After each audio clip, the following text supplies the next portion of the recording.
Today's video will help you and guide you with part 3 of the Hess's Law Lab. This is where we're verifying Hess's Law. So I'm going to go through and review the questions and give you some hints on how to answer those questions for this lab report. So the first question asked in part 3, it wants you to write net ionic equations for the 3 reactions that we did in this experiment. So we have to kind of review how to write net ionic equations. We did that, oh goodness, I believe we did that before Christmas. So you want to remember we have spectator ions, those ions that are just kind of watching everything that's going on. And then we also have the ions that are actually going to form some type of product. We looked at it in terms of a solid being formed, but it could also be things that are just going to stay as a liquid. So we're going to take a look at the first reaction, and I'll show you what you need to do for the first one, and then you guys can do reaction 2 and reaction 3. So here's our first reaction that we did. We mixed hydrochloric acid with sodium hydroxide and we formed sodium chloride salt and liquid water. So what we need to do is first of all make sure this is balanced, and it is.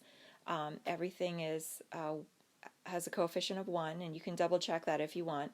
And the next thing that we want to do is we want to take everything that's aqueous on the reactant side and product side and write it as the ions. So I'm going to do that right now. And we will look at the complete ionic reaction, and then we will take that complete ionic reaction and write it as a net ionic reaction. So here's the complete ionic equation. I've taken everything except water and broken it down and written it as the ions. Now I want to go back and I want to see what I have that is the same on the reactant side with something that might be the same on the product side. So if I look at hydrogen, I see it's only on the reactant side. When I look at Cl, I see that I have it on reactant and product, so I can cancel that out. When I look at sodium, I also have that on reactant and product side, so I can cancel that out. And then I am left with the net ionic equation, or net ionic equation, which is going to be H plus OH minus. Now those are aqueous. I'm saving time, I'm not writing all of the states of matter. I will for this because that is a liquid. So for the first reaction, you have a net ionic equation of H plus OH minus yields water. So this is what you're going to be looking at for all 3 of the reactions. We did the first one together. It's up to you to do numbers 2 and number 3. I will just give you a little hint with number 3 when you're looking at ammonia. Ammonia doesn't break down into any ions. It stays ammonia, so it will stay NH3. So just keep that in mind when you're writing out that net ionic equation. The second part of this question is for you to show how equations 1 and 2 can be rearranged using Hess's law to determine the third reaction. So you're going to look at delta H of the first reaction and delta H of the second reaction, and how does it equal the third reaction. And so you're just going to do the manipulate the equations so that maybe you have to reverse one, so you get things to cancel and you're left with everything that's in the third equation, if you remember Hess's law of summation. And then they want you to write out algebraically how you would do that. So that's what it's asking you to do in number 1.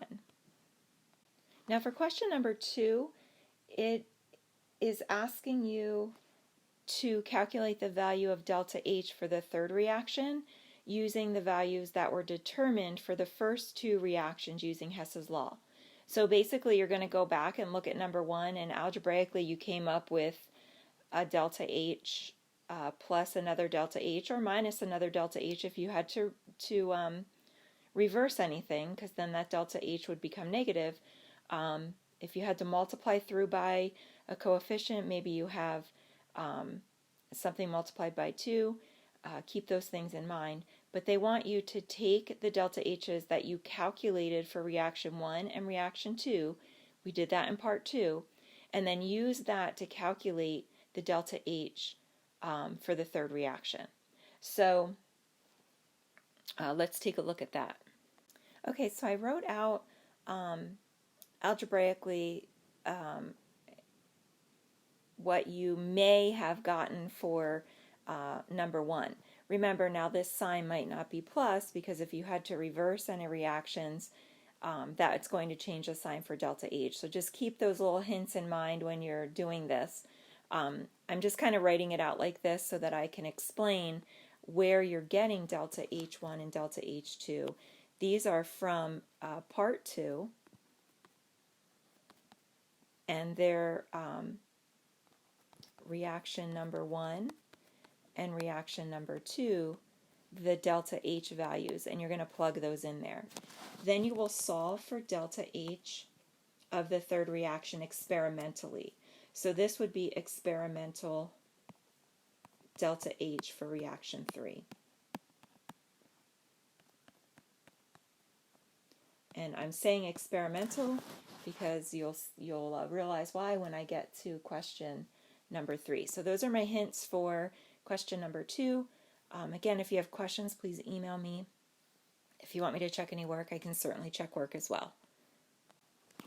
So the third question is asking you to figure out the percent error, or they're calling it percent difference. It means the same thing. So here you're going to be using this percent error equation that we've used several times between Chem 1 and Chem 2, where you take the absolute value of the experimental minus theoretical, and you're dividing it by the theoretical. This way you always get a positive number, and you're multiplying by 100 because this is a percent. Now, you have to figure out your theoretical. So that means experimental you figured out in number 2. Theoretical is where you're going to use that thermodynamic table to figure out the delta H of formation of equation 3, or reaction number 3. And then that's going to be your theoretical, and that's what you're going to plug in for the theoretical value.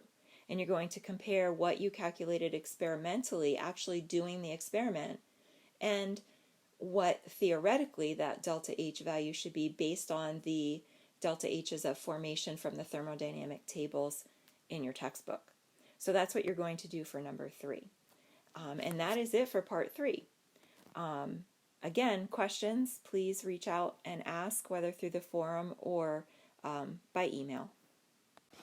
Now, a couple things here. I know some of you are taking AP exams this week and next week, and I know that I'm trying to give you plenty of time to get this lab done, so that's why we're working on this over 2 weeks. So you should be taking some time to work on the part 3 calculations. The lab report is not due until next Friday, so you have plenty of time to get that done.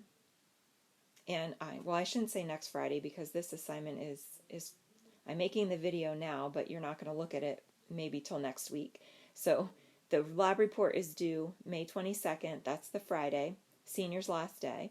So you want to spend the week kind of working on the post-lab questions and writing up your lab report so that you're ready to hand that in on Friday. If there's any issues with time constraints because of the AP exams, please just reach out and let me know. If you need a little extra time, that's fine. But you do have 2 weeks to work on this. So starting with Monday, the 11th, going to the 22nd. Make sure you follow those lab guidelines that are on the class page to write up this lab. It's very similar to any of the labs that we've written up before in class. So it's not a formal lab report where you need to write an abstract. It's just a normal lab report, but follow those guidelines to make sure you don't miss anything. And again, questions, just reach out and let me know. I hope you guys are doing great, and good luck on those AP exams.